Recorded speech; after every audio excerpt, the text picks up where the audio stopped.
From the bustling trading floors of Wall Street to the vibrant exchanges of Asian stock markets, WION breaks it down for you to make sense of what's happening, as we reveal the key factors behind events, strategic battles, and the game-changing business decisions that shape the world. We bring you all of this and more on World Business Watch.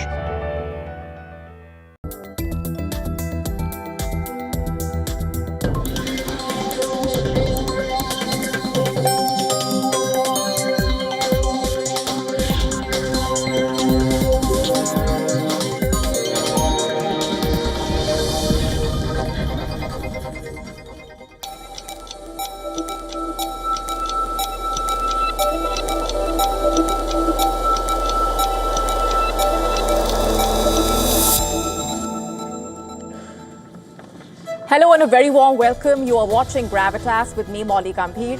Let's get started.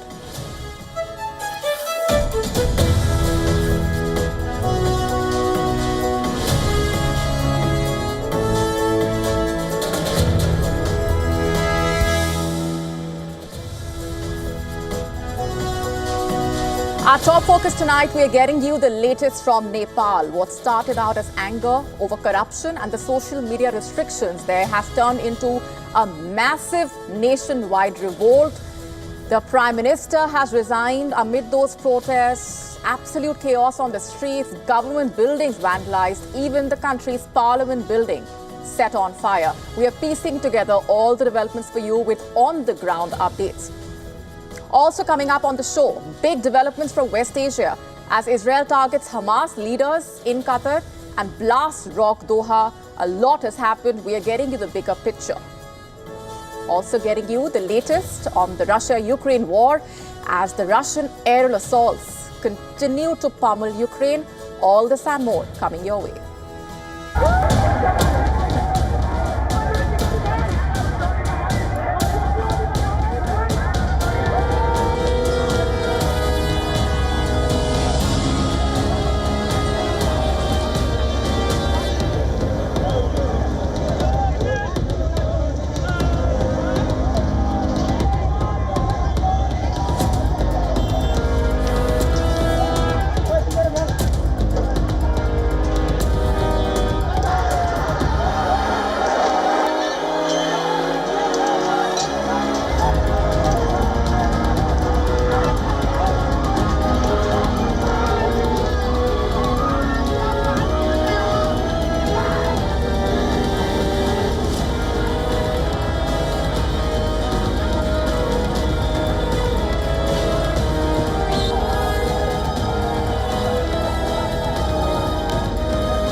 Nepal is in flames, the streets are burning, protesters are defiant, and it's quite clear that the government has lost control.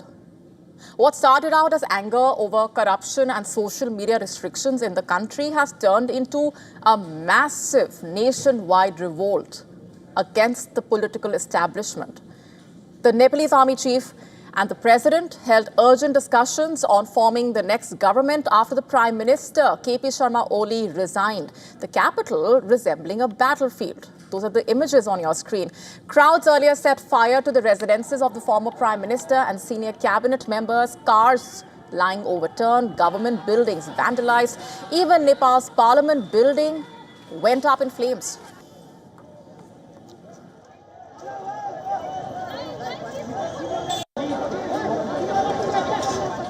This is the situation at the moment in Kathmandu Valley. I'm standing at the main road of the parliament.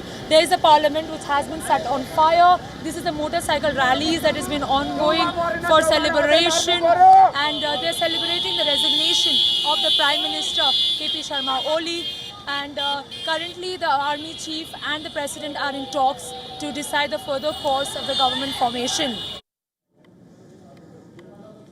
In fact, on Monday, police cracked down with force. Amnesty International saying officers used live rounds against the demonstrators there. The United Nations has demanded a transparent inquiry. At least 19 people have lost their lives, more than 400 injured. Despite indefinite curfews in Kathmandu and other parts, thousands of young protesters returned to the streets, clashing with the security forces in defiance.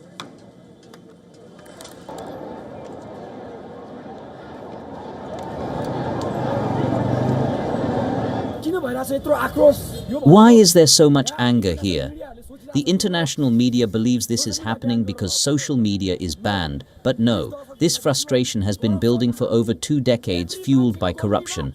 Every one of us has had enough. These thugs have troubled us time and again, and what you see now is just a spark ignited by social media. We are very saddened by all this. We had never expected that it would get to this point. The massive protest rally on the streets clearly shows how frustrated and disappointed the young generation is.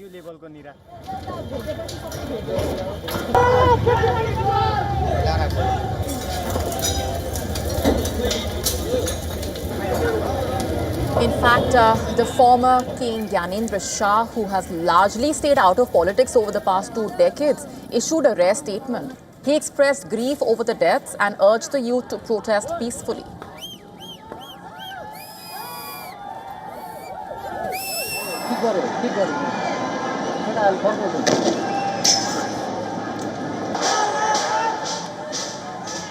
And back on the street, security forces were seen airlifting ministers from their residences located in close proximity to Kathmandu. Senior officials being sheltered at army barracks for protection.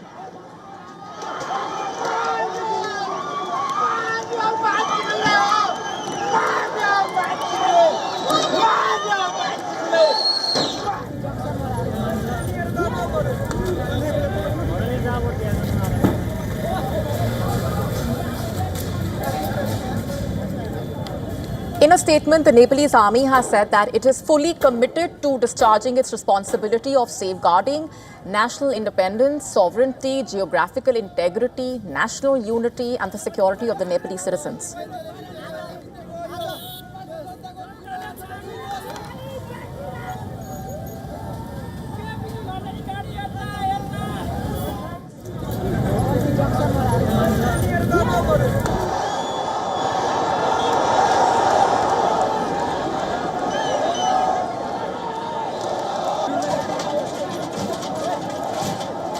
The government lifted the ban on social media late Monday night, remember, but the chants now go far beyond free speech. Demonstrators accused the ruling elite of corruption, nepotism, and enriching themselves while ordinary citizens suffer unemployment and poverty.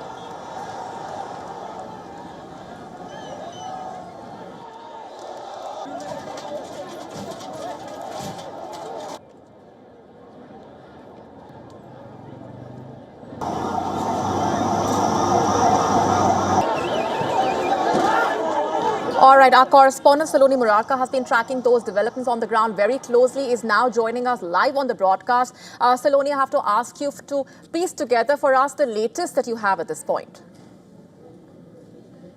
Yes, we have just received an official statement from the army chief himself. He has been holding meetings since late afternoon, and the calls for him to come out in the public and address was increasing. Protesters, the public here were asking for him to come out, and finally he has said that addressing and citing the violence that has taken place today, and he has called on the protesters for peace and for dialogues, and that heavy officers from the army will be deployed on ground from 10 p.m. today.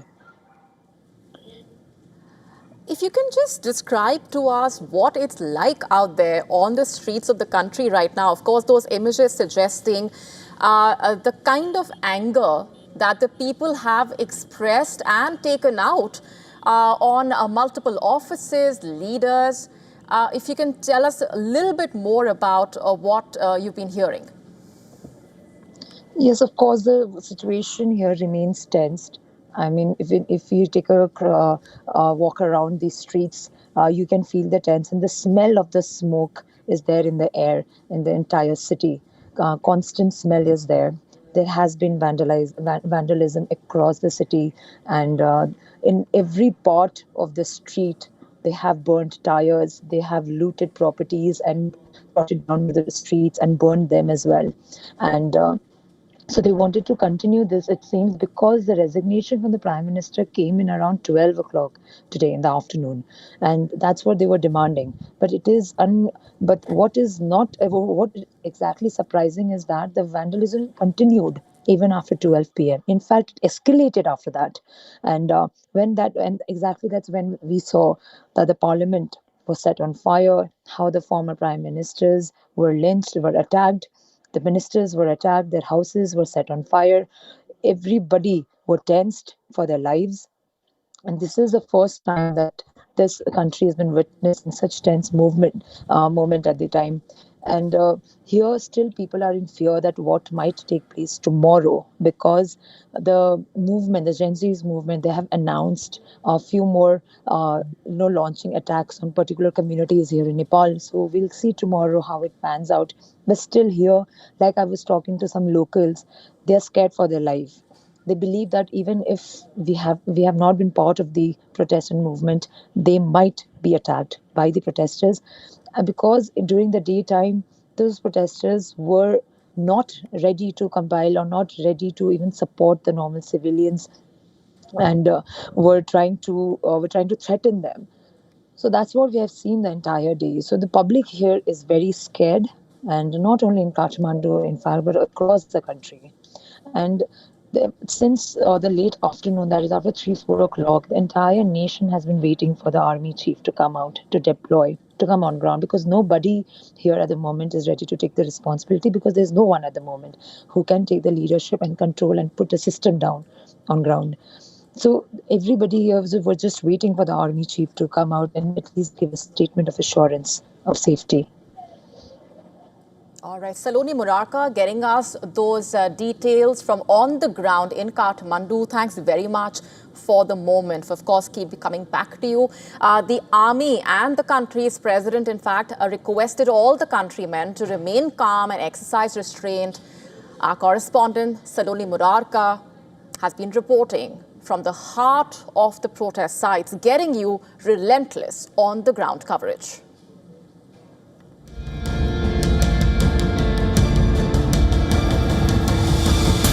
Protesters are surrounding the parliament area. They burned the tires. They burned the tires here right in front of the parliament building. And now stone pelting has just begun from both the sides. Police officials are guarding the premises of the parliament. They say that the rising corruption and widening inequality has tortured the civilians of the country, and that's why all the people and the young people, they leave the nation.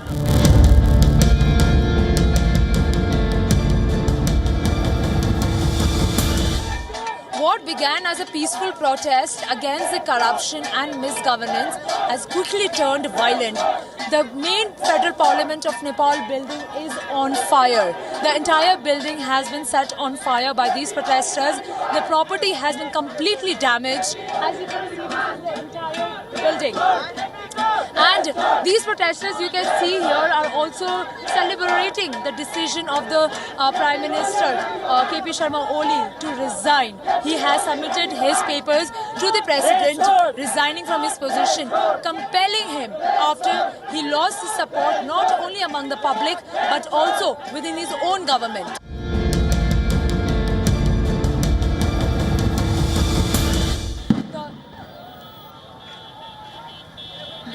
As you can see, the protest is still continuing. It's saying there are some there are some shots, hearing of the gunshots, because many of the protesters are carrying guns which they have looted from the police stations. They have set the police stations on fire, and like many other party offices. As you can see, this is the main road of Kathmandu, where the parliament is situated. Right across the road is a parliament building which is on fire. The army chief and the president are currently in talks to decide the further course for the formation of the parliament and the government.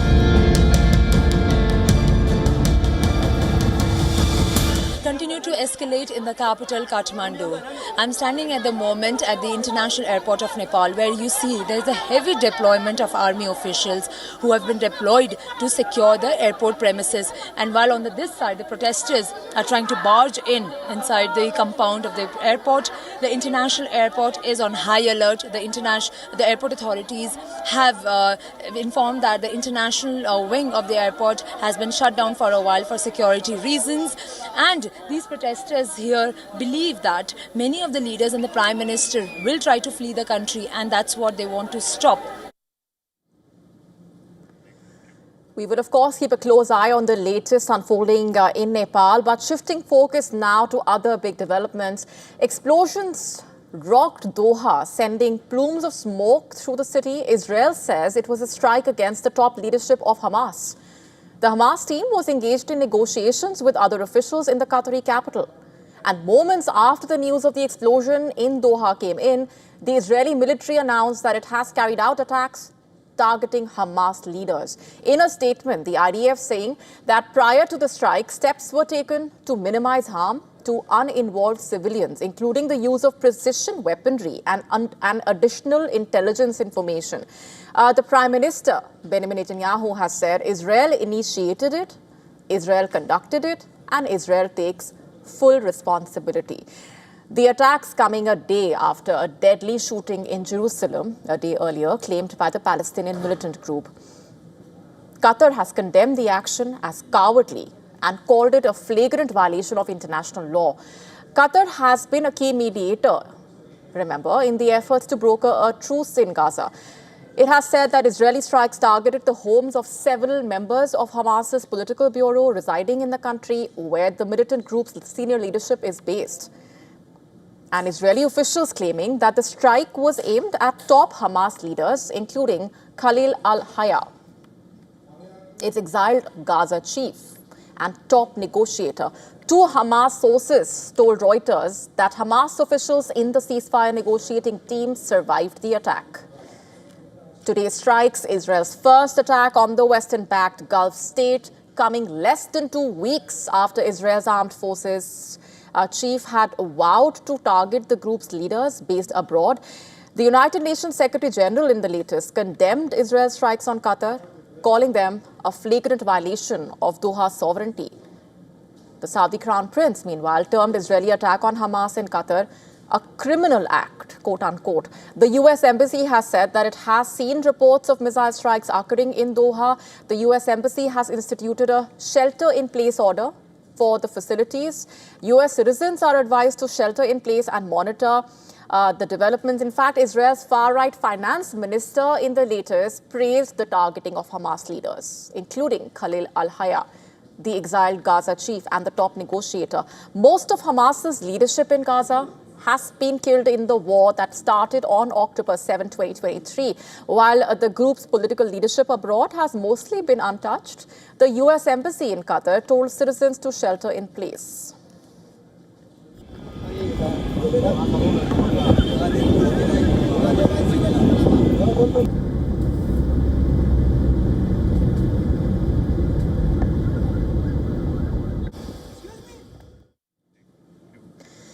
While Israeli leadership is hailing that attack on Hamas, a mother of an Israeli hostage has condemned Prime Minister Netanyahu for the attack in Qatar.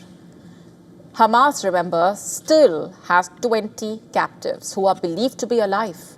The negotiations to end the Israel-Hamas war have been ongoing. Listen in to the emotional plea from the mother. I am trembling with fear. I am trembling with fear. It could be that at this very moment, Prime Minister Benjamin Netanyahu has essentially sentenced my Matan to death. Anyone who deliberately chooses to endanger my child's life is murdering him. Why does the Prime Minister insist on blowing up every small chance for a deal? Why? My Matan's life has been in real danger for 22 months already. Until when? Again and again and again, the Prime Minister sabotages the deal, every deal that is on the table. I've had enough. Enough. The people of Israel are tired of this war. End it already and bring everyone back in a comprehensive agreement.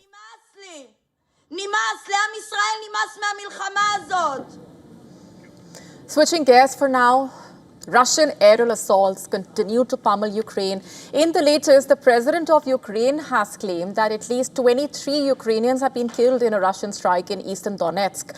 According to Zelensky, the Russian strikes targeted ordinary civilians with an aerial bomb in the rural settlement of Yarova in the Donetsk region. Zelensky claims that the attacks took place at the very moment when the pensions were being dispersed. Russia is yet to claim the attack. Earlier, the Ukrainian Air Force claimed that Russian forces launched 84 drones overnight into Ukraine. Of these, 60 were shot down by the Ukrainian air defenses.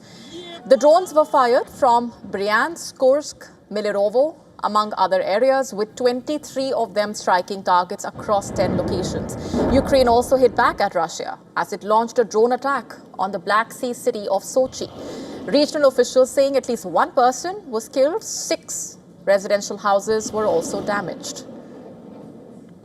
Russia's defense ministry has claimed that it intercepted 31 Ukrainian drones overnight, 15 of them over the Black Sea. This comes a day after Russia launched the biggest aerial attack on Ukraine, setting the main government building on fire in central Kiev. According to the Ukrainian authorities, meanwhile, Russia launched over 800 drones and 13 missiles, raining fire across north, south and east Ukraine. The Russian Defense Ministry confirmed the attack and stated that it used high-precision weapons and drones to strike the Ukrainian drone assembly and storage sites. Rising tensions also being felt along Russia's border with Finland. Former Russian President and Prime Minister Dmitry Medvedev has accused Helsinki of preparing for war with Russia, pointing to Finland's NATO membership and what he called provocative NATO exercises. Writing in an opinion piece published by TASS, Medvedev also criticized the establishment of NATO's Land Forces Command Center in the Finnish city of Mikkeli, close to the Russian border.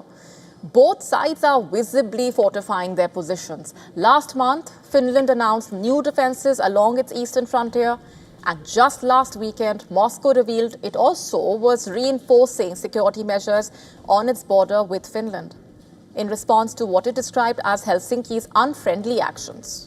Finland formally joined NATO in April 2023, citing its security concerns over Russia.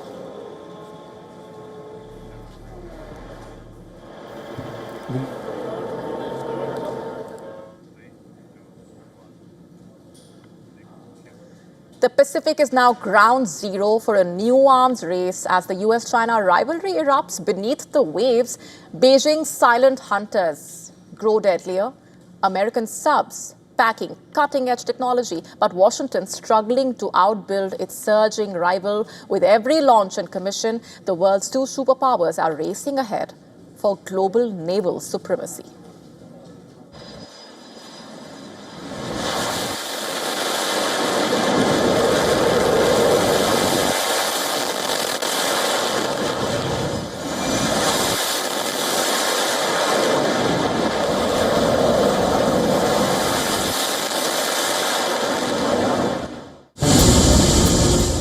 The ocean floor is the new frontier of global power.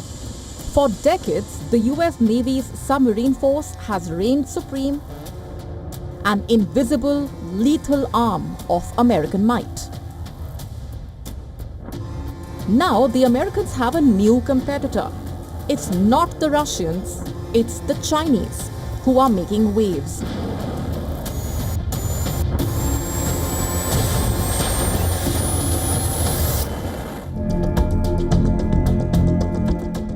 In the last decade, China has launched new classes of nuclear and diesel-electric submarines at breakneck speed.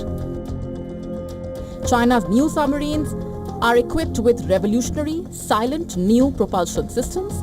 They are getting quieter and more lethal, armed with cutting-edge anti-ship missiles and now even hypersonic weapons.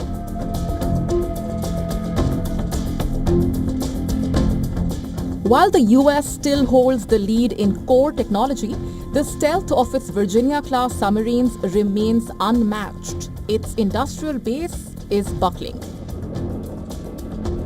The US struggles to produce more than a handful of new submarines a year, leaving its aging fleet vulnerable to China's relentless shipbuilding blitz. This is a cold, calculated race where a single mistake could have catastrophic consequences. Analysts warn that by 2035, China could match or even outnumber America's active fleet. Already, US commanders say Chinese subs are patrolling further, testing boundaries from Guam to the Indian Ocean.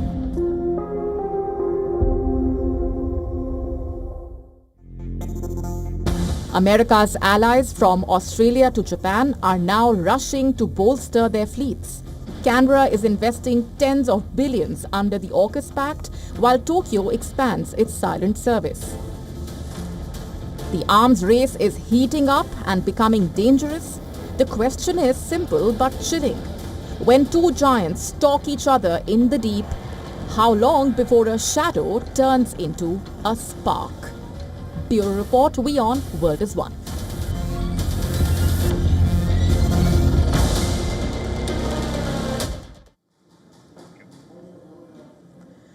In Germany, thousands of NATO troops are taking part in one of the alliance's largest military exercises in more than a decade. The drills have brought together the US, European and partner forces to test combat tactics, live fire maneuvers and rapid deployment. Take a look.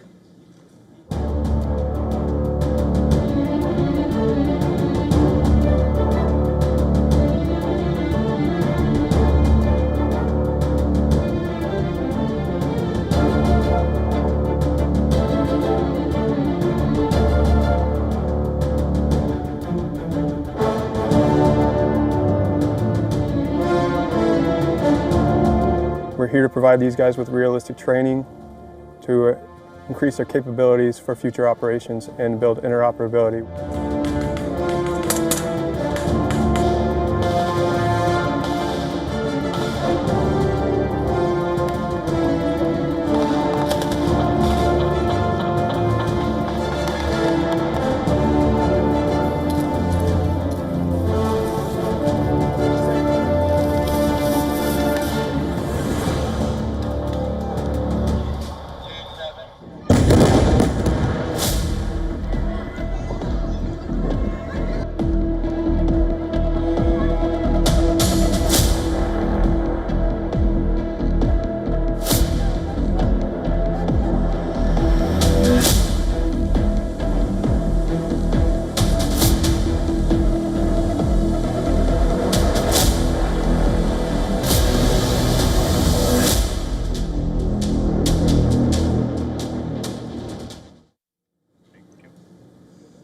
As Israel has been ramping up its multi-front attack in Gaza City, Israel seems to have deployed all boots on the ground to expand that operation meant to oust the people from their homeland. The Israeli military handed airdropped leaflets to the residents of Gaza City, instructing them to evacuate as soon as possible and move to a designated humanitarian zone in the Al-Mawasi area along the coast in the south, where thousands of Palestinians have already been sheltering in tents. The Israeli army also warned the non-compliance of the orders would lead it to act with great force in Gaza City.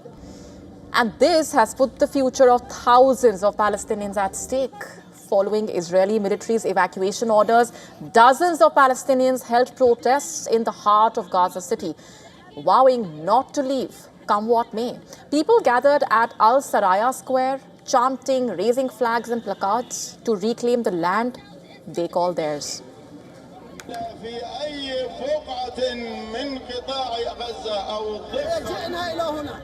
We came here to send a message that we, in Gaza, are in a state of firmness, patience and steadfastness, and that Gaza, this beautiful city, will stay steadfast and patient. What happened in the north of Gaza, in Rafah and in Khan Yunis, will happen today in Gaza. The difference here is that the entire people in Gaza will remain steadfast and standing firm. We are not leaving. Even if we are dead, we are not leaving. The evacuation orders have not had the same effect on everyone. Some Palestinians reeling under fear and uncertainty fled Gaza. Listen to this. We are attempting to delay death a little longer. We have been displaced approximately 30 times, moving from one death to another, but we are trying to postpone death a little. What is the fault of these children? Why is this happening to this one and that one? Oh, Arabs, Muslims, negotiators, please find a solution for us in any possible manner. For Gazans, displacement is nothing new. Many of them have been displaced several times since the war started in October 2023. And with much of the territory now in ruins, Palestinians fear there is no place left to go. Gaza's health authorities have said, meanwhile, that they would be evacuating Gaza City's 2 main operational hospitals. However, the doctors will not be leaving their patients unattended. In the past few days, the Israeli offensive in Gaza City has only intensified, with the army bombing high-rise residential towers and leveling them to ground. Reportedly, most of these structures housed those displaced. In a statement, the Israeli Prime Minister claimed that a total of 50 towers have been decimated in the Gaza Strip in the last 72 hours. He also said the attack was just a prelude to a bigger and more intense ground offensive. And according to the Gaza Health Ministry, over 64,000 Palestinians have been killed in Israel's war on Gaza so far. And the aggressive military reoccupation plan, combined with Israel's ruthless retaliatory threats, could very well amplify the numbers in the coming days.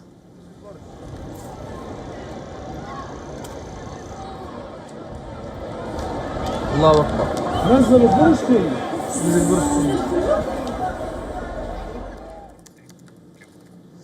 Shifting focus, Prime Minister Modi today visited Himachal Pradesh to review the devastation caused by the recent cloudbursts, heavy rains, landslides. On the ground and from the skies, the Prime Minister assessed the scale of destruction firsthand. He started that visit with an aerial survey of the worst affected areas, taking stock of the damage caused by the relentless monsoon.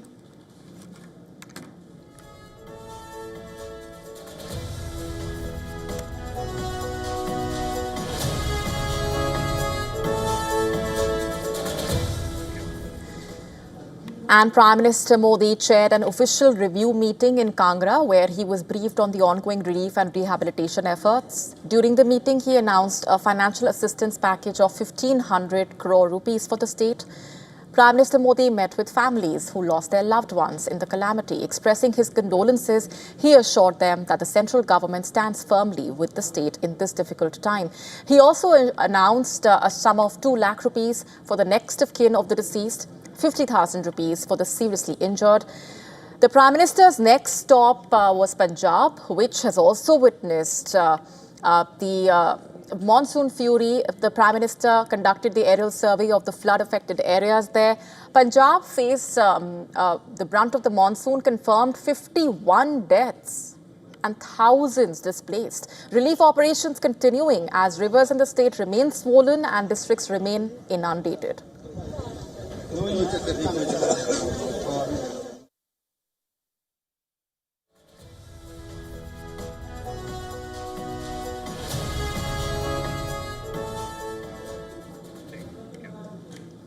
C.P. Radhakrishnan has been elected India's 15th Vice President. He defeats the opposition bloc's candidate, former Supreme Court Judge Justice B. Sudarshan Reddy. C.P. Radhakrishnan now won with the support of 452 MPs, well above the majority mark of 376. The opposition bloc, meanwhile, got 300 votes, 752 valid votes were cast in all. In fact, he is the third leader from Tamil Nadu elected to the post. A total of 13 MPs abstained from the voting. And the members of parliament cast their ballots earlier in the day between 10 a.m. and 5 p.m. Voting in the vice presidential election was carried out by a secret ballot. The Prime Minister cast the first vote, followed by senior leaders including Amit Shah, Rajnath Singh, JP Nadda, Kiren Rijiju. Opposition leaders Rahul Gandhi, Mallikarjun Kharge, Sonia Gandhi, Priyanka Gandhi Vadra were also among those who voted. The election comes 50 days after Jagdeep Dhankar, remember, resigned as Vice President on July 21, citing health reasons. With over 4 decades of experience in politics and governance, C.P. Radhakrishnan is widely seen as a seasoned leader. Born in the South Indian state of Tamil Nadu, he is a 2-time Lok Sabha MP from Coimbatore and has held key parliamentary roles. Later in Tamil Nadu, he rose to prominence as the state BJP president, followed by his stint as BJP's All India in charge for Kerala from 2020 to 2022. And in the year 2023, he was appointed as the governor of Jharkhand. And in July 2024, he took charge as the governor of Maharashtra. And now he is set to take oaths for India's second highest constitutional position.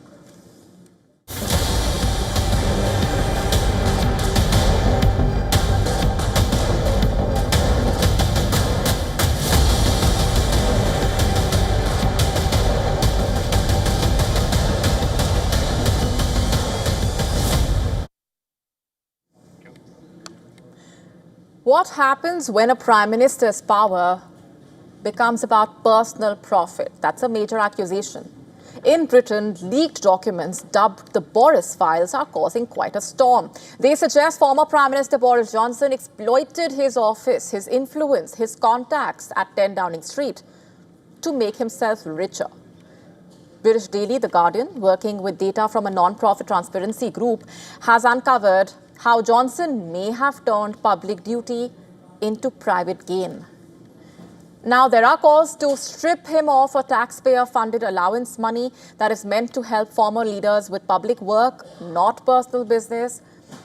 But before we get into the fallout of what's happened, let's just take a look at what exactly these Boris files are all about and what they expose, basically, or claim to expose.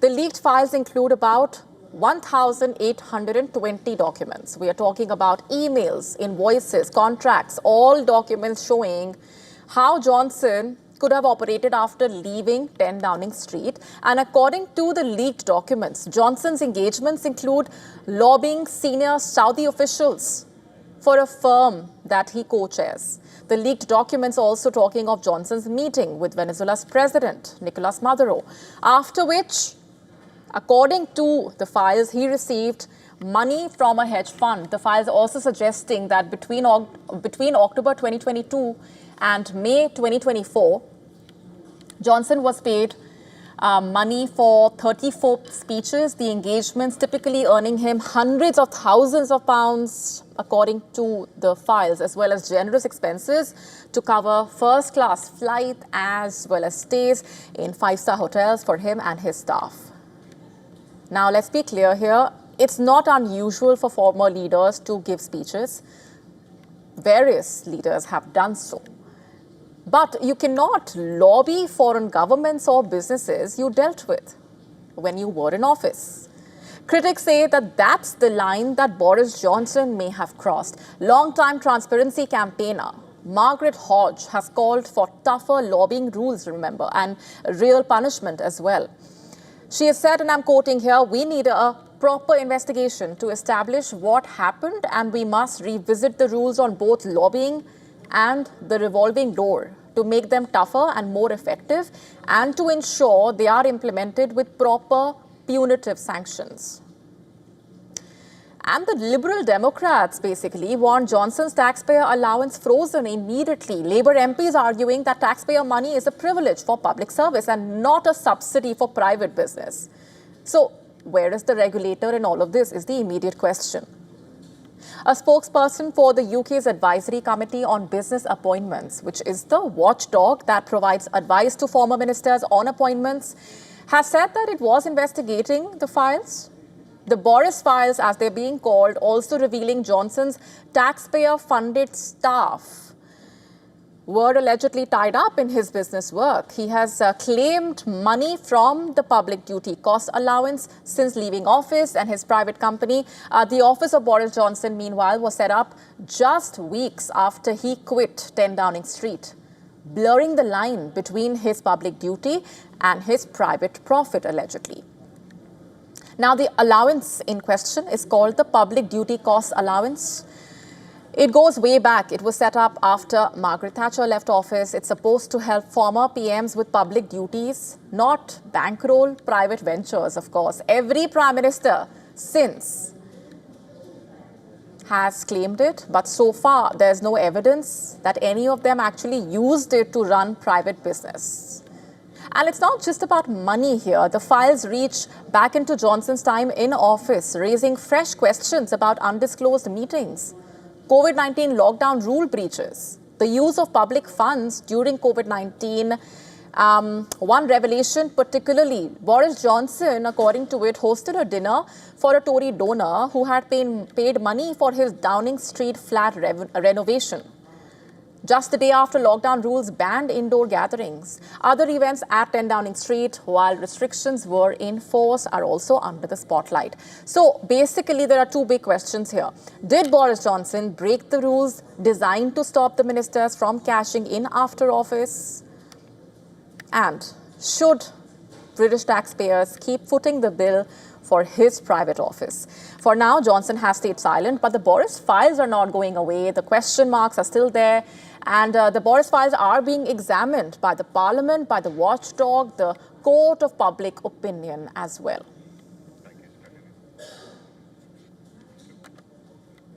On to China now. It has launched a new remote sensing satellite from its southern island province of Henan.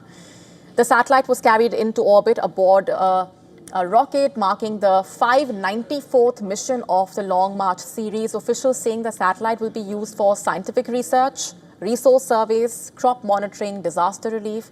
Take a look.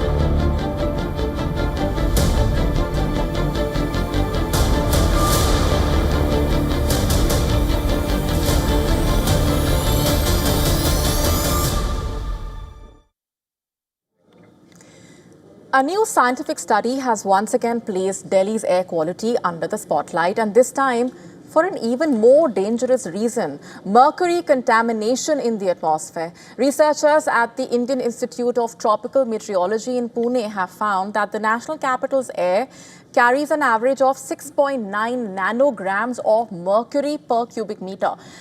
Just to put that into perspective, the northern hemisphere records around 1.7 nanograms, while the southern hemisphere averages 1.3. The findings, published in the journal Air Quality, Atmosphere and Health, are based on continuous monitoring of the elemental mercury, gaseous elemental mercury, between 2018 and 2024. The scientists basically found that the bulk of emissions, ranging from 72 to 92%, can be traced back to human activity like burning fossil fuels, industrial output, vehicle exhaust as well. The rest, they said, comes from natural processes like soil re-emission and sunlight-driven reactions. Mercury is not just any other pollutant. Very important. The World Health Organization lists it among the top 10 chemical threats to global health. Long-term exposure can damage the nervous system, lungs, kidneys. While the concentrations recorded in Delhi remain below the WHO's official danger thresholds, as per the report, the chronic exposure levels are higher than most urban centers worldwide. And the air quality concern does not stop with mercury, by the way. A separate study last month found the presence of microplastics in Delhi's air across all major particulate categories. It found that Delhi residents inhale nearly twice as many microplastic particles in summer than in winter, with the daily exposure rising almost 97% during the hotter months. The study warned that constant exposure to microplastics could lead to increased cases of bronchitis, pneumonia, lung inflammation, even cancer. Together, these studies paint quite a grim picture. Delhi's pollution crisis is growing more complex, more dangerous.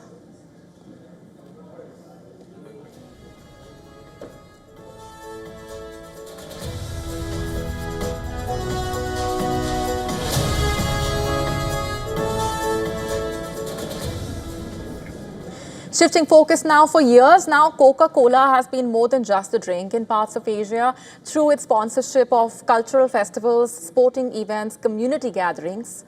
The red can has become deeply woven into everyday life, especially in West Asia. But as geopolitical tensions remain elevated in Gaza, the mood of the consumers has been shifting between politics and shopping baskets, to put it simply. Reports suggest calls to boycott Western brands with perceived ties to Israel have pushed some shoppers towards local alternatives. Experts saying the shift has created an opening for smaller rivals in Pakistan and Bangladesh. Yet analysts say the Coca-Cola brand remains resilient, with sales volumes holding across Central Asia and its presence cemented at stadiums, concerts, office gatherings. Experts adding that the company's sheer familiarity makes it more likely to weather this turbulence. But they also note that it seems to be losing its fizz in some way.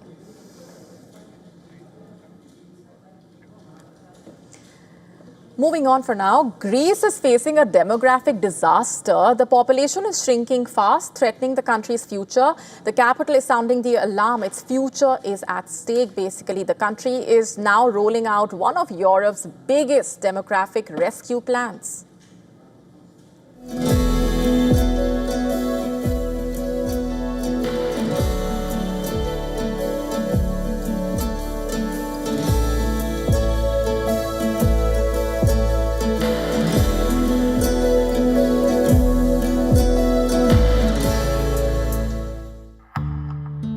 A silent crisis is ravaging Greece. It's not a financial crash or a political upheaval, but something far more existential, a population implosion. The numbers are stark. Greece, cradle of civilization, is watching its people vanish. Birth rates have plummeted, villages empty out, and cemeteries grow faster than schools. By 2050, experts warn the population could collapse to levels unseen in modern history. In 2022, the country recorded its lowest birth rate in a century, with only 77,000 babies born. The fallout is already here. Over 750 schools are being forced to close their doors this academic year. Athens is now hitting the panic button. Prime Minister Kyriakos Mitsotakis announced a 16 billion relief package, a war chest aimed squarely at reversing the decline. Cash incentives for couples, tax breaks for families, support for mothers, subsidies for housing, even funding to bring back Greeks who left during the financial crisis. It's not just money, it's survival.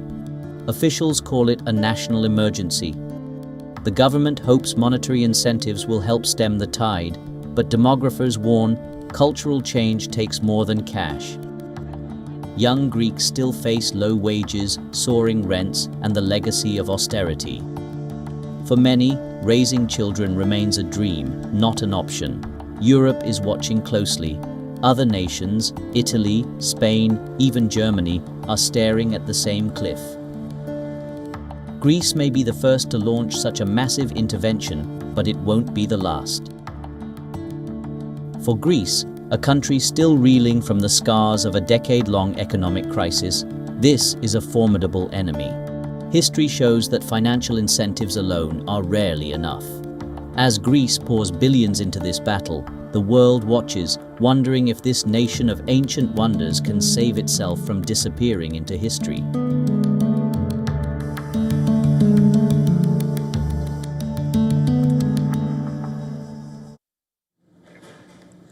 In a world where technology is rapidly evolving, there is a new threat that has emerged. There is a new one, unfortunately, and it's targeting our most vulnerable, the children. We are talking about AI chatbots. In the latest, Australia's e-safety commissioner has issued a warning saying that artificial intelligence-powered chatbots are a clear and present danger to children. These AI companions, often unregulated and easily accessible to a certain extent, have been found to engage in harmful conversations, reportedly with minors. Recent reports of AI chatbots encouraging self-harm and engaging in sexually explicit dialogues with the minors have also surfaced.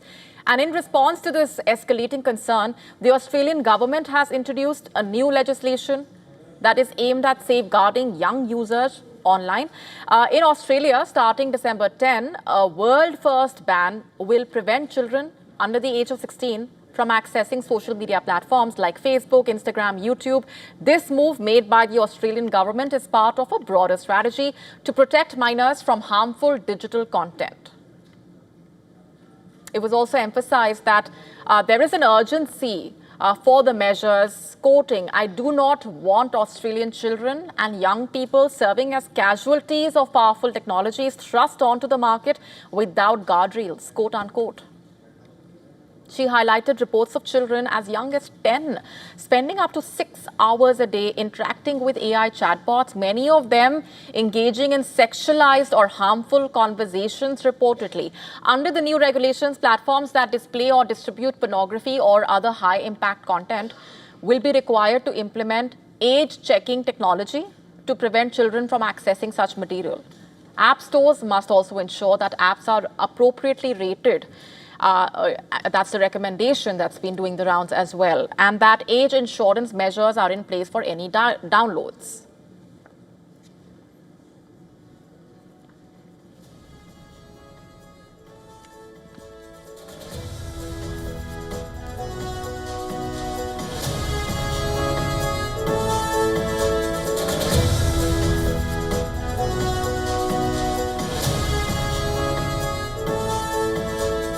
Breaches of these rules can result in penalties of up to 49.5 million Australian dollars.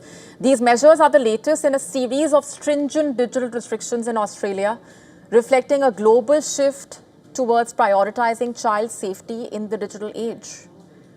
And as technology continues to advance, the need for robust safeguards has never been more critical. In a related development, OpenAI has announced plans to introduce new safety measures for children using ChatGPT, including alert systems that notify the parents if their teenagers show signs of acute emotional distress during AI interactions. While these steps are a positive move, child safety advocates argue that proactive safeguards and stronger age verification are key to protecting the vulnerable users by default. And as the digital landscape evolves, how can innovation be balanced with the imperative to protect the children is the big question. And the Australian government has taken a bold step. Could it serve as a model for other paths as well?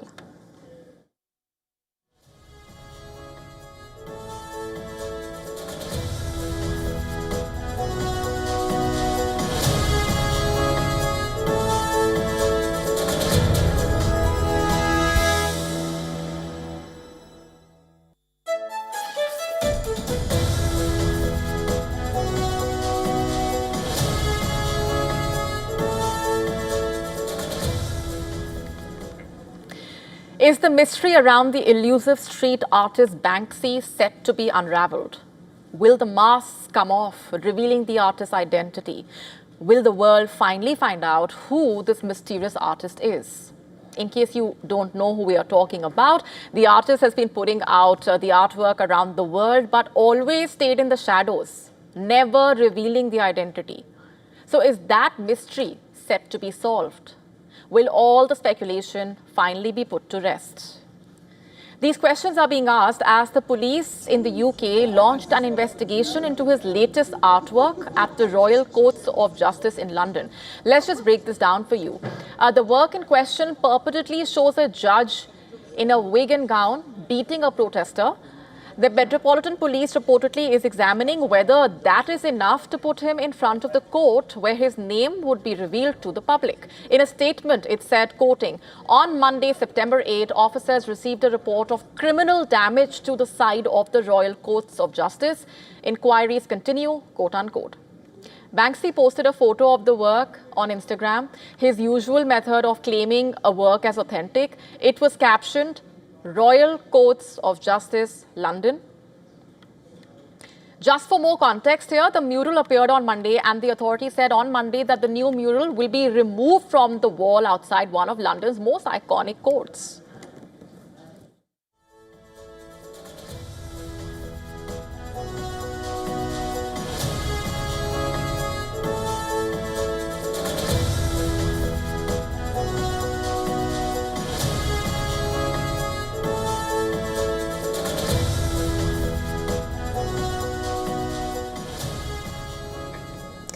Security officials outside the courthouse covered the artwork on Monday with sheets of black plastic and 2 metal barriers, and it was being guarded by 2 officers and a security camera. According to courts and tribunals, because the Victorian Gothic revival-style building is 143 years old, the mural will be removed with considerations for its historical significance, and that the Royal Courts of Justice is a listed building.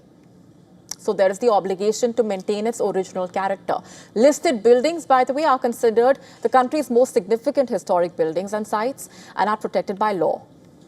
While the artwork does not refer to a particular cause or incident, activists saw it as a reference to the UK government's ban on the group Palestine Action. On Saturday, almost 900 people were arrested at a London protest challenging the ban. The group that organized the protest said in a statement that the mural powerfully depicts the brutality unleashed by the government ban. The courts have weighed in on the Palestine Action case, with the judges initially rejecting the organization's request to appeal its ban. A High Court judge then allowed the appeal to go forward, though the government is now challenging that decision. On that note, it's a wrap on this edition of Gravitas Tonight. This is me, Molly Gambhir, signing off. Thanks very much for watching. Stay tuned.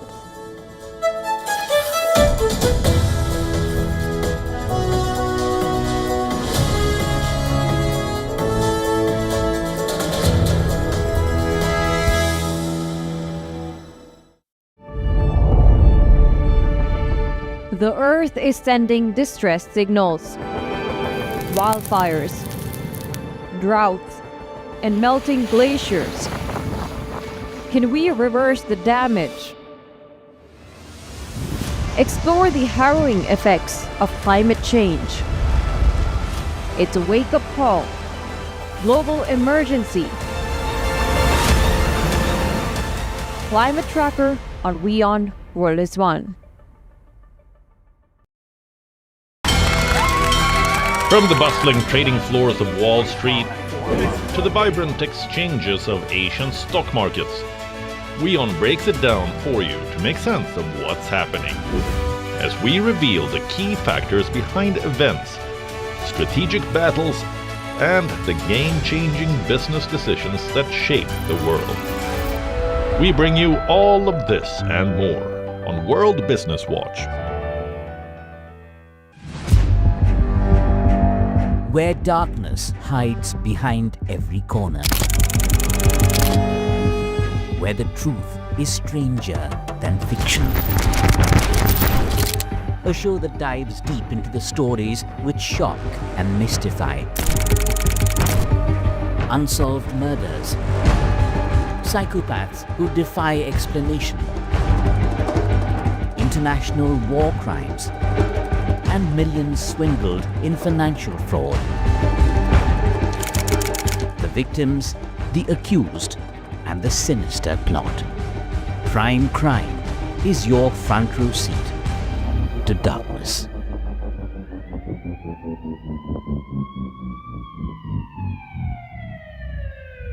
WION, India's global voice, the channel that brings you the biggest stories from across the world through India's lens. Now available in more than 190 countries worldwide, because we believe that the world is one. Watch us in Africa, Europe, USA and Canada, South America, Asia Pacific, Middle East and North African regions. Also available on these digital platforms across the world. WION. World is one. The Earth is sending distress signals. Wildfires, droughts, and melting glaciers. Can we reverse the damage? Explore the harrowing effects of climate change. It's a wake-up call. Global emergency. Climate Tracker on WION World is One.